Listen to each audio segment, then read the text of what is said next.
Hello everyone, this is Space Café Podcast, and I am Marcus.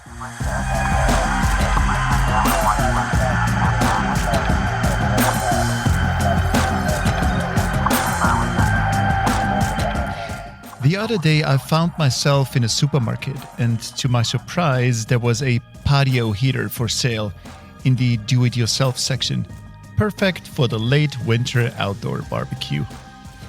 I snapped the photo and posted it online, highlighting the irony of the supermarket promoting its eco-friendly values while selling such items at the same time.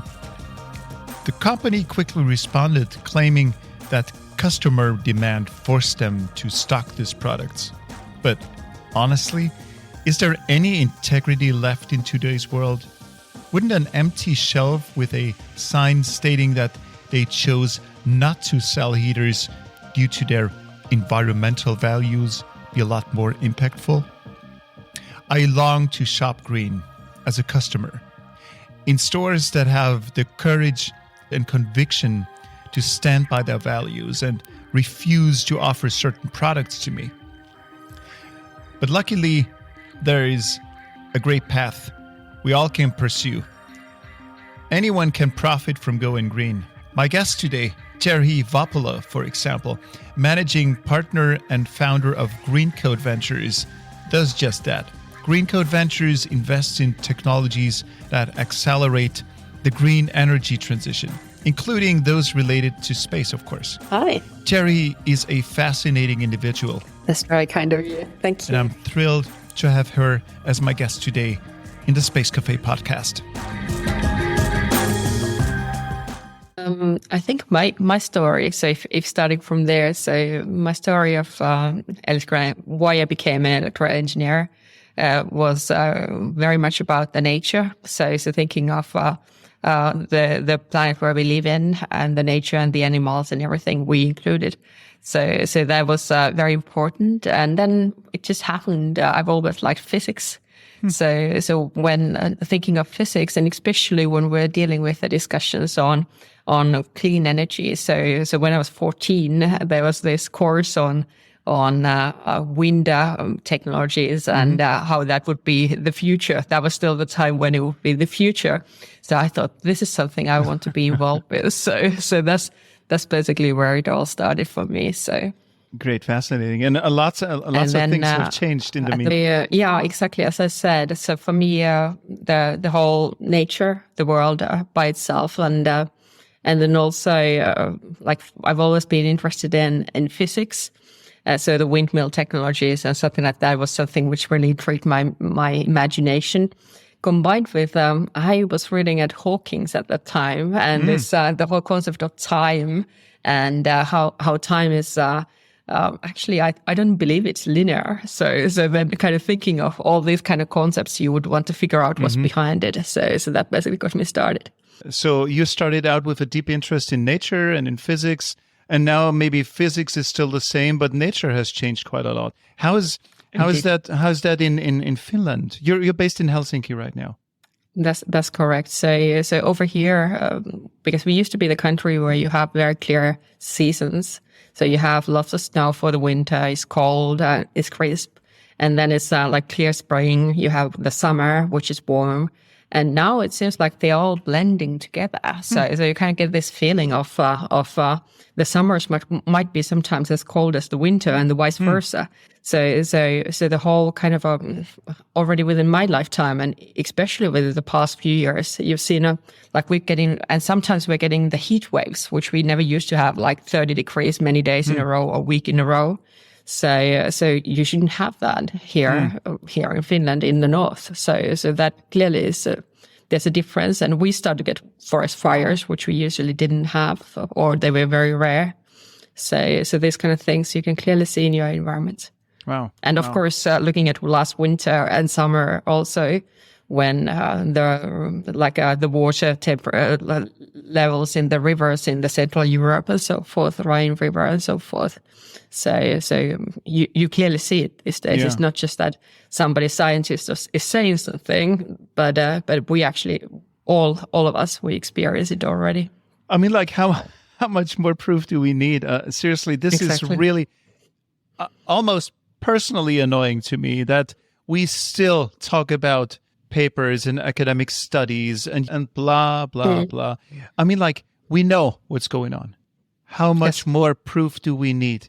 I think We don't need the proof. We need the ser- tools. exactly. We need the tools and we need the motivation to get going. I think this is our main problem Yeah. and so from what I've seen from your end so far is you seem like a doer. Are you a patient person? That I'm both. So I have to say that, if looking at our thesis, we are looking at solution for now, so that we can find something we can have a product market impact and take it into the market, and not wait for 2050 to have something which might save us all. I think it's important that we have people who do that, but I have a tendency to try to find ways to actually let's do something about it, and take those steps. Even though then knowing that in the climate change area, you really don't have a silver bullet, so it's a systemic change. But there are a lot of things which make an impact, and when you combine those all together, it makes a big impact. So that's what I want to do. But then at the same time, it is true that when you're working on venture capital investing, you need to be patient as well. So it's like you need to have this kind of at the same time, you understand that you're doing something for the 10-year fund. And if you're building something from scratch, it doesn't happen overnight if you want to have a big impact.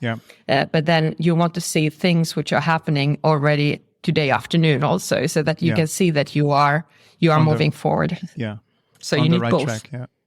Yeah. So tell me about, so you look for viable technologies that make an energy transition on a large scale feasible. Is that right?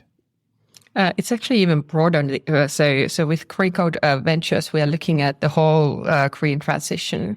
So we are looking at not just, of course, energy transition is a core. So it's really, really important.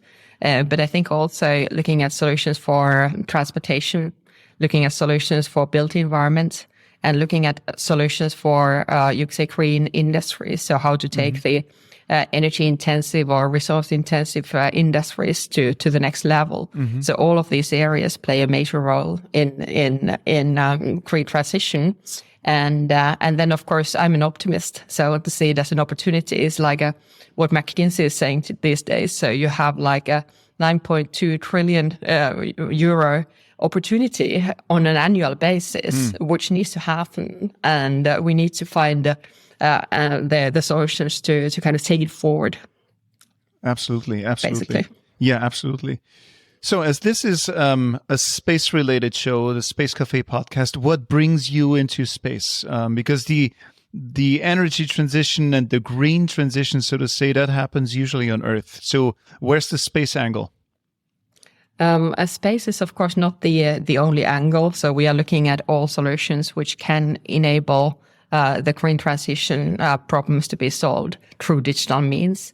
But for us, the space technology provides a very, very interesting angle to looking at monitoring and analytics, and especially now when we start to have it's gone from it used to be the national security or government play. Now we start to be in the space where you have the satellites which are size of the shoebox, and the data is readily available for commercial terms, and then you can be able to build on it, so that you don't necessarily, like from our angle, digital perspective, we are looking at the companies which take advantage of that development, so that you look at the data available and then use and apply machine learning or apply different kinds of technologies to be able to distill solutions for the problems which exist in the green transition space. What kind of solutions do you envision, or what kind of solutions are you investing in when it comes to space technology? The highlight would be the company called LiveEO, so the Berlin-based company, which is looking at the satellite tech, making the vegetation management algorithms based on the satellite data, which is then applied to different kind of grid infrastructure. So thinking of the like electricity grids. So one of the major problems is like after the storm, you always have this news like this and this many thousand households are without electricity because the tree fell on a line. And if you're wondering, why do you let it fall there? Don't you know that it's been growing so that you should cut them before it ever happens? And the same thing for thinking of like situations where you have like train going into the train line and thinking of what if there's a tree because you had a storm or something like that. So with the satellite tech, you can actually be able to have almost real-time data on analyzing these kind of problems, so that you could basically prevent the problem ever from happening. So it's basically looking at this kind of asset management capabilities, which you can do. Basically applying the data which is now readily available from the satellites. That's very, very interesting. I would never have thought of that business model. Very interesting. Yeah. But this is why you're around. And also that's we are just the people who are lucky to work with the guys like Sven and Daniel, for example, in this case, who have actually figured it out how to do it, how to kind of look at the advances in tech which you can do, and then deploy something on top of that, which enables us to do things which you previously couldn't be able to do. And of course, looking at further out, so in the whole green transition area, so I see a massive amount of opportunities similar to this. So looking at forest fires, for example, there are startups which are working on those based on satellite tech, or you could look at different kinds of infrastructure, which could be ranging from, as we mentioned, grid infrastructure, but could as well be electricity infrastructure, windmills. You could look at the weather, how changes and patterns or changes in weather, and use the satellite tech for that, and then be able to use that information distill it into the processes around it. Or just a very simple example, which we start to take for granted already. So if you think about transportation, and you assume that you can just, type in the address and you get into the place where you want to get in. So obviously things like that, we need the tech in the space in order to do it, or eyes in the marine sector. So looking at transportation as a whole. So being able to know and detect where the ships are, for example, and avoid collision in some cases and so forth, when it's all these kind of technologies which exist because of the reason that we've had advances in the satellite technology, which enables us to develop or enables people to develop these kind of things. So is this a small constellation, or is that a singular satellite? How does that work? Which one? The Live EO. Live EO. So Live EO is basically using commercial satellite data. So working with multiple players. Okay. And then what they do is take that data, built with their analytics and their capabilities in their machine learning algorithms. They can be able to see, for example, the height of the trees. So you can see them under the grid infrastructure, for example, if they're growing too high or if they are too close.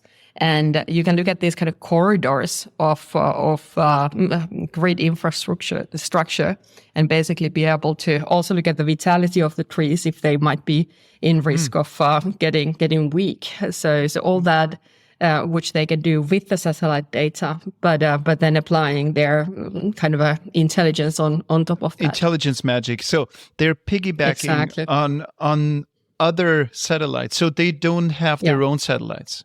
They don't have their own satellites. That's interesting. And they're working with multiple partners who are, of course, the ones who provide high quality data, and then, of course, at this stage, they have, of course, key strategic partners with whom they get a very good quality, reliable data source. So that means that there's because this is what we keep hearing, that there is too much data from space, and we only need more and more ideas and people to analyze those data for new businesses and new projects, because there's too much information available. So for new businesses, that means any kind of good idea has a chance to evolve into something, because there's lots and lots of satellite data available out there. Exactly. I would not say that there's too much. So we still have this like a semi-real time in some cases, or you might have certain type of images for a certain area for a certain time of the day. But it's in the level which enables already a lot of good businesses to be built on top of it. I do believe that we also have advances in the satellite tech itself, which enables even further development of different data or different analytics and tools and applications on top of them, which might not be possible today. So I do think that it works on both ways. So that the supply of different kinds of satellite data and the capabilities, like now we already have like 1 centimeter of deformation of the ground, which we can see on satellite data, which I think is amazing. 1 centimeter. Centimeter. Wow. So think about that. So from that perspective, if you think about the kind of it goes in two ways. So these two fields are interacting with each other, so that the advances in data and the capabilities would come out of those and what you can do, and then the capabilities of in my interest area, especially the machine learning and using the Earth observation capabilities to be able to monitor and predict and even optimize different kinds of you could say processes which enable us to take the green transition forward. You know, I'm still lagging way behind because you blew my mind with Live.io being a space company without space hardware. That's really interesting. Exactly. That's really interesting. So, and it's uplifting also to anyone out there. If one has the skills, there's opportunities no matter where you are to become a space company. That's interesting. That's certainly something I hope to see more companies taking the advantage. So there will not be too much data. There will be just the right amount, and then of course it's a question of also addressing the real problems. So I think it's not just that it's cool, but it's also a rocket science or something. Yeah. But then at the same time, looking at some of those problems. So if you think about, for example, Live.io's case, so if you think about without the tech, what they provide, the solution in the electricity grids is such that you send the helicopter to fly over 16,000 lines of kilometers of line, basically, and taking the picture down and then analyzing it many times manually. And then, like at this time, we know how it looked like in the summer last year. So then if you think about the capabilities, what you can do when you can basically look at the images more or less Absolutely. At this stage. And that's immediately a more sustainable approach. Absolutely.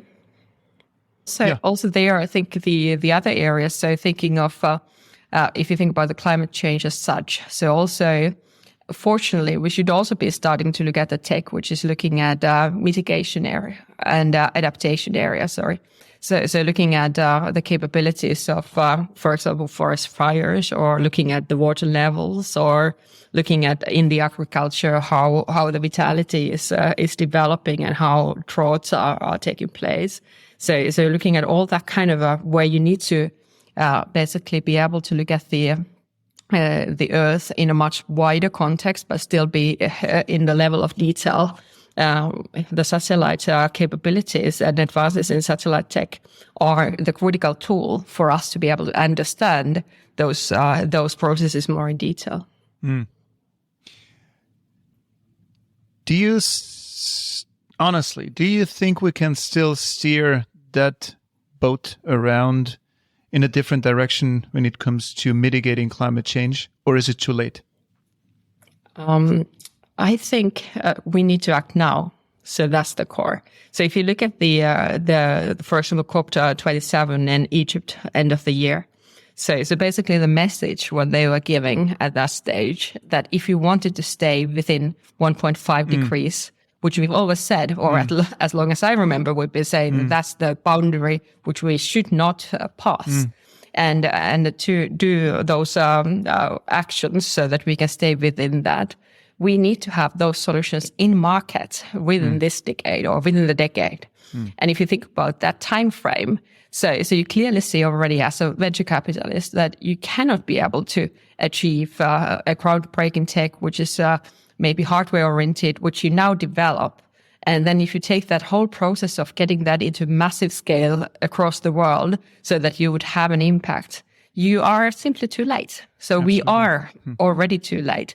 But then at the same time, if you look at the existing infrastructures, like we spoke about the wind or solar technologies and infra like that, if you just deploy it more and are more efficient in, for example, energy use or don't waste resources, and therefore looking at, for example, built infrastructure. So 40% of the CO2 problems actually come from that area. So if you could be just more efficient. So building up solutions which enables us to be more efficient are actually the core. And many times those involve software. And then software, on the other hand, you have no hardware limitations in scaling. So therefore, it's a question of being able to accelerate the development. And that's the area which I believe in, so that we try to find those solutions where we actually can still make the time, so that we are not just saying, oops, it's too late. So we still have time, but we can't just sit and wait that some future technology would save us. Sure. So we need to do those things which we can at this stage. And I believe the software is a crucial element in doing those actions now. But it's, I don't know about you, but it's frustrating still. Just today, it's Earth Water Day by the United Nations. So in Austria, I don't know about Finland, but in Austria, 9 million people are on a daily basis flushing their toilets with perfectly potable drinking water. Same here. I mean, like, as long as we do something like this, there is...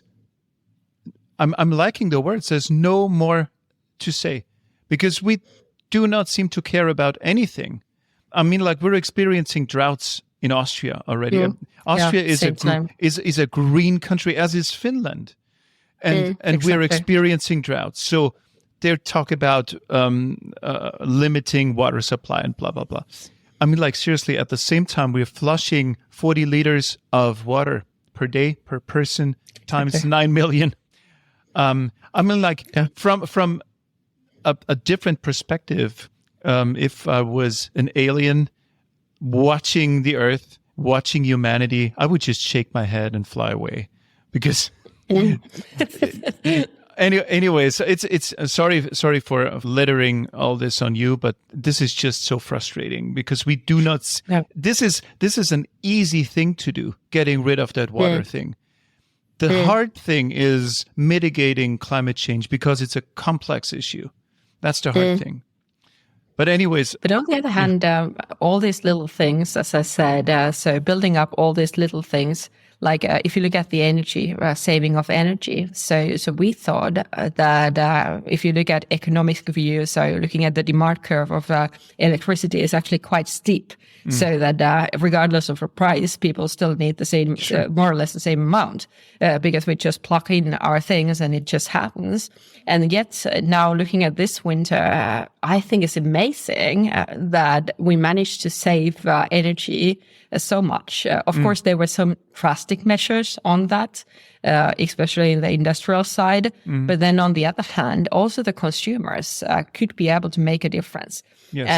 And then a compound effect is big. And there are also these, again, the triple era of tech. So thinking of AI and capabilities. Yeah. So many of those things you can automate. So yes. For example, when do you charge your car? So you don't need to charge it at the peak hour when you come home, but you can do it at the nighttime. Exactly. And just shifting that. So these things are something where it's actually even, that certainly isn't rocket science. That's actually quite straightforward software, which you can do to be able to do that. So I think my perspective is that we see so much of inefficiencies in the different ways of how we are behaving or how we are doing things, which all is a great opportunity to make a difference. Yes. And many times those are are at the same time also economically viable. So thinking of like you're creating a great thing, so you're doing the right thing, but at the same time, many times you save the cost, you save save the materials, you save energy. So therefore, of course, it goes in hand that there is also economic interest to make those right things. Yes, and I'm out of that frustration I just expressed, I'm very actively and keenly looking for inspiration for new ways, and you are going in a very inspiring way because you're trying to make a living, you're trying to make a profit in a beneficial way, not only for you and the company, but also for the planet, and that is green transition technologies. And that's something that is uplifting to me because there is obviously a market where people can earn money. So how big is that market potential? Is that still a niche thing? Absolutely not. So looking at the McKinsey report, so looking at the climate tech investments, which needs to happen on the annual basis, so 9.2 trillion euros. So if you think about, of course, that includes the infrastructure and that includes many other things, not just the software for green transition. But then at the same time, if you think about that in order to do those things which needs to do, we have a regulatory push, we have a consumer demand, and the technical capabilities, which I say many times are there if you want to solve the problems. So that opportunity is just huge. And I think at the same time, if we look at the whole development on the national security, so the European situation of being in war in Europe, so all that increases heightens the need of looking at the solutions in the short term. And there again, the satellite tech plays a major role in being able to predict and see changes and see things which are taking place. So lots of advantages because of the satellite tech also can be taken in that in that equation, basically. What investments are we talking about? So at what stage, and is it small investments? Is it high? Like, give us a little bit of a ballpark. So Greencode Ventures, we look at the solutions for the early phase. So we look at early phase startups, European startups, and we look at digital first green transition startups. So for us, it's a core of the business model, which is the determinator for looking at the capabilities of using big data, satellite tech, or whatever, in order to solve some of those real world problems. And we look at across Europe plus Israel. So then being able to, when you have such a focused area which we are interested in, we are looking at the startups from the broader geographical basis to find the best companies who can take it forward. And then, of course, our perspective to that is that we have a tremendous expertise in digital green transition within the team. So therefore, being able to actually help accelerating, that's what we want to do then. So that we analyze thematically, which we see interesting, and then looking at capabilities to then, when we come on board, to speed up the development. Because yes, I rather stand on the kind of looking at whether you say that somebody ought to do something. I want to be on the other side. So let's do something together so that we can take things forward. Yeah. So where do you see Europe in all of this? Are we blazing trails when it comes to green transitions, green technologies, or are we just a part of a global movement? I think we start to see, and especially if you look at now space tech also, it's a combination of ESA satellite, ESA accelerator for green solutions using the satellite tech. So we see things happening from that perspective, new things taking place. Also here home to Finland. So we have ISI, for example, and we have on the propulsion technologies, we have companies like Aurora Propulsion here. And also in the European, like German market in general, lots of very, very interesting startups taking place. So I do see that, of course, we don't really invest in that, but thinking of also this whole perspective of looking at defense and the capabilities, where you need to take things forward and to protect yourself. So also from that perspective, all of that spurs the need of investment. And when there's a need of investment, you typically have people who are entrepreneurial to look at the solutions for those needs. So I would say that, of course, the US is a major player in this area. And also we see a lot of very interesting or there's a heavy development also taking place and advances in China. But I would say that we are in Europe, we are in a good position to be and also remain a leader in this area. So of course that's what I want to bring my 5 cents to help on. You know what? I as an individual, and I'm not an investor. I sometimes would love to support exactly what you're doing. I would love to support green technologies, and with small amounts. I mean, like back in the crypto years, so to say, they made it very easy to invest money into Bitcoin or whatever they were called. So they made it easy with the touch of a button on my smartphone. I could do it from my bathtub or my living room or my bed or wherever and invest money. Yeah. I'd rather invest this money into a hydrogen solution or into a green battery solution or whatnot. Would that make sense, or do you offer it already? So I think there are many ways to contribute. So looking at it, so we have, of course, in the, you could say, fintech industry, we have more players who are developing solutions for smaller and larger investors to join forces with the others and invest in projects or companies which they are interested in. So that's one way. The other way is just to look at the startups you want to work with. Because also most of the startups, we as venture capitalists, we like to work with the angels. We like to work with the advisors who help to take that company forward, who share our vision and also can be, in some cases, even more hands-on in bringing their expertise and capabilities. So that could be the other way. And then, of course, there's always also capabilities to look at the investing in a fund. So that could also be an option. So I think there are many ways to support. And also, I think what you guys are doing. So bringing the kind of a message of the looking at the, like here we are talking about space technologies in connection with green transition. So you bring these topics into the people and awareness, build the awareness of that, which also makes a major impact. So I think, you can invest directly. You can kind of have the impact also very much indirectly as well. So I guess there are many ways.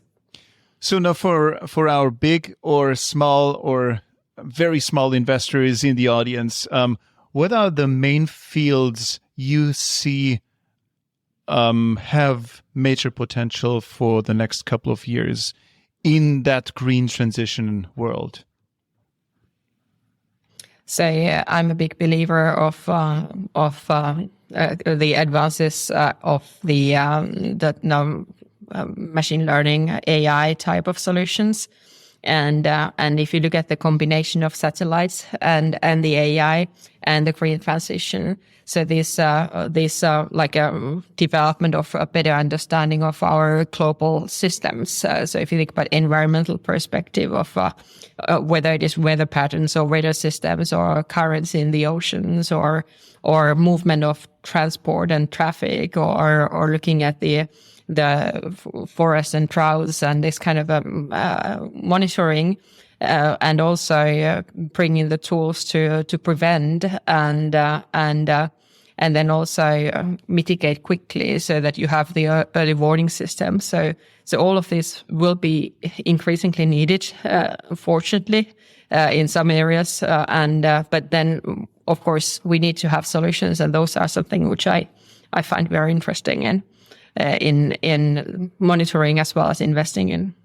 Absolutely. Do you use during the recent artificial intelligence craze that's going on, do you use AI yourself? ChatGPT? I have to say that I once in a while always check what it says in certain things. And sometimes it's actually pretty spot on. So you find something out of it. But many times it just sounds very nice. And then you look at it like a common sense. So like if you type in and say, okay, what's the next unicorn? It gives you, I'm only the language model, basically, answer.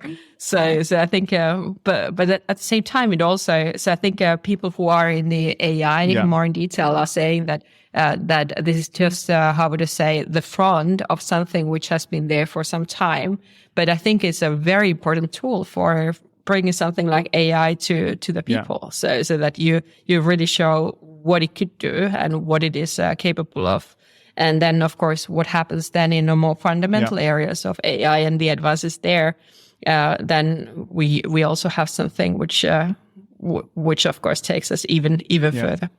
The other day, I came across a pretty interesting project. A guy said to ChatGPT, you are the new CEO of my new company, and I will do anything, whatever you tell me.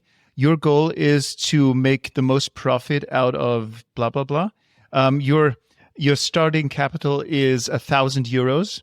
Turn it into something. What is the field you would invest that money in? Make a business plan, blah, blah, blah, blah, blah.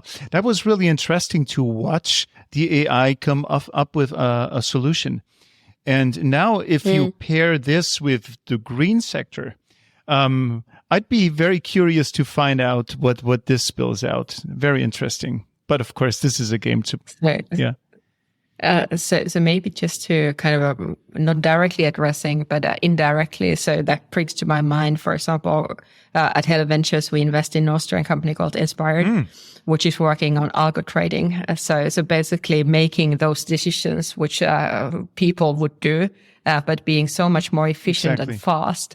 And using that technology for algo trading of energy. So in a case of green transition, looking at energy volatility, which we have now increasingly so in the network when you have more renewables in terms of production coming into the mix. And then when you bring that kind of you could say, the tool which enables you to do more optimally, it really is something which I believe that you avoid the mistakes and slowness of what the people are doing. Of course, it is as good as it is. So then you need to also take that perspective. But then on the same time, some of those routine processes and decisions where you can do it in a fraction of a second instead of waiting for people or maybe making biases or mistakes or whatever. So yeah. There are ways, and you see it already in broader VC field where some of the VCs are now using AI to try to surface the startups so that you find them early.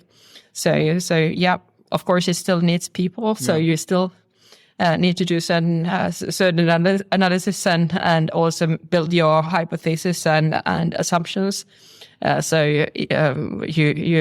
at the same time, being able to take the advantage of these advances also is taking even our field forward. As an investor, a VC investor, you must know the market very, very well. You must do lots and lots of research.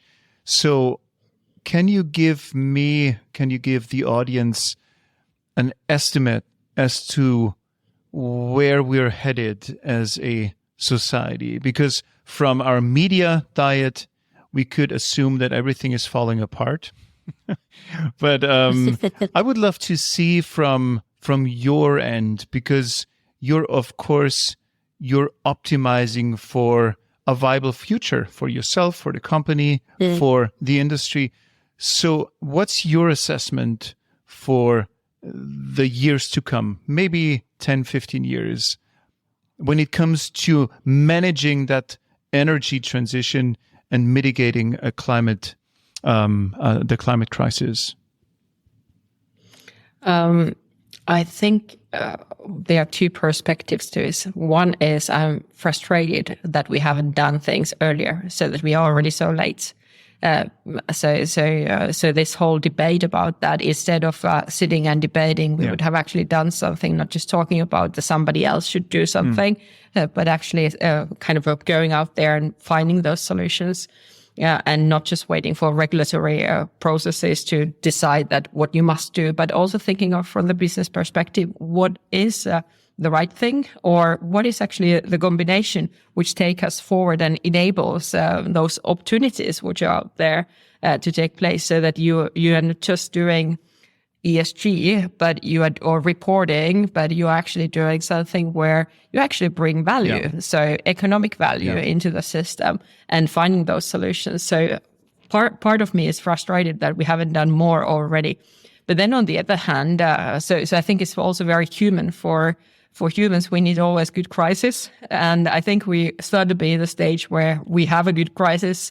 And that means that we should exploit that opportunity to make certain changes into different processes. And my belief is that if you look at the industries and even companies as a whole, every company needs to become green. Yep. So it's not just that you say that you are green, but your fundamental existence is dependent on the groundwork to be done, so that you can actually have economic opportunities. And also then at the same time, all this change and investment which is required is a fantastic opportunity for VC to be it. Because when that investment must happen and you have the demand and push and pull and everything at the same go, so you have a perfect storm. So then finding those solutions and bringing them into market and accelerating the growth, that's what I want to do. So where in this coming wave are we at the moment? In the middle of the wave. So when do you feel like that transition for the companies you just mentioned that need to transition towards becoming a green company, when is that happening on a large scale? Is it starting right now, or are we 10 years out? Where do you see this? What is very interesting, my co-founder, she's in the board of some of the most biggest companies in the world who are heavily involved in this field of looking at green transition. And her perspective on those discussions, broader than just those boards, but broader in the industry, echelons, if you may, the thinking is that everybody has done those pledges. So then the question is like, okay, we know where we want to be in 2050 or 2035 or something, but what can we do now? And that question comes in those boards, so that you want to find solutions where you can already do things now. And that, of course, makes me very optimistic, so that we are making those changes, and there's a demand in the highest levels. So that, of course, is a great opportunity for the startups to address those needs and provide them tools which maybe the startups are better at and more agile at developing in the first place. Absolutely. Terhi, I have two fun questions, completely off topic. Question number one, provided you, because this is a Space Café podcast, so obviously we're talking about space also. Provided you will at some point want to go for a short trip into space, to the next green space hotel or whatever it is. It's going to be a very long and very boring ride. Maybe you want to go to Mars or wherever. Which tune would you want to bring on a Spotify playlist? Which tune would you not want to miss on your very boring journey? And in fact, we have that playlist out there on Spotify. It's called the Playlist for the Aspiring Space Traveler. Fantastic. Which tune do you want to have on that playlist? I would put Vivaldi Four Seasons. So really looking at the whole thing about being able to actually experience all of the four, and thinking of the world as such, and the Earth, which gives us that beauty of the seasons and the changes of weather. So that would be my choice. Excellent. And next question. This is the Space Café podcast. It's a coffee place. Now and then you have an espresso to energize yourself in coffee places. I would like to ask you now for an espresso for the mind, to energize our audiences, to inspire the audiences with something for the mind. You can pick whatever kind of topic you want to pick. That's a tough one. So I really don't know. I would ask you to reflect on it and see what is the core of what you think would be the one which energizes you. Because I think that also partially that is exactly the thing which makes us human. So we all have our own ways of looking at and addressing that differentiates us from the AI as we discussed. So you know your right choice, and you have it in you. So what's the question I would need to ask myself? What is the change you want to see in the world, or in the world? Wonderful. That was the shortest, but one of the most beautiful inspirations we've had so far. Thank you. Thank you so much, and thank you for having absolutely. me. This was a pleasure. Thank you, Terhi Vapola. Thank you so much for taking the time. Thank you, my friends, for joining us on another episode of the Space Café podcast. We hope you enjoyed this journey and it has inspired you to think beyond some of our dearest boundaries. If you find our conversations fascinating, please help us spread the word. Share the Space Café podcast with some of your friends, or maybe, ideally, all of them, family and colleagues, and let's create a community of space enthusiasts who are eager to explore the universe together. Remember, you can make a difference by telling others about the podcast, sharing it on social media, or leaving a review on your favorite podcast platform. Your support, my friends, will help us continue to bring you engaging and thought-provoking discussions as you expect them with some of the most brilliant minds in the space industry. So, until our next adventure, stay curious, my friends, and keep sharing the Space Café podcast far and wide. Thank you. See you next time.